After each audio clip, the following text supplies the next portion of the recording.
न मां कर्माणि लिम्पन्ति न मे कर्मफले स्पृहा इति मायोऽभिजानाति कर्मभिर्न स बध्यते। एवं ज्ञात्वा कृतं कर्म पूर्वैरपि मुमुक्षुभिः कुरु कर्मैव तस्मात् त्वं पूर्वैः पूर्वतरं कृतं किं कर्म किमकर्मेति कवयोऽप्यत्र मोहिताः।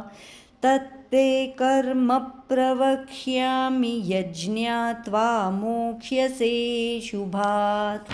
कर्मणो ह्यपि बोद्धव्यं बोद्धव्यं च विकर्मणः अकर्मणश्च बोद्धव्यं गहना कर्मणो गतिः। कर्मण्यकर्म यः पश्येद कर्मणि च कर्म यः स बुद्धिमान् मनुष्येषु स युक्तः कृत्स्नकर्मकृत्। यस्य सर्वे समारम्भाः कामसङ्कल्पवर्जिताः ज्ञानाग्निदग्धकर्माणन्तमाहुः पण्डितं बुधाः।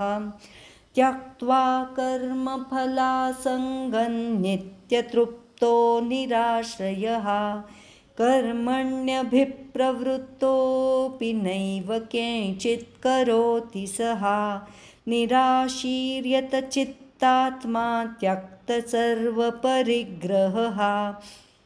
शारीरं केवलं कर्म कुर्वन्नाप्नोति किल्बिषं यदृच्छालाभसन्तुष्टो द्वन्द्वातीतो विमत्सरः समसिद्धावसिद्धौ च कृत्वापि न निबध्यते।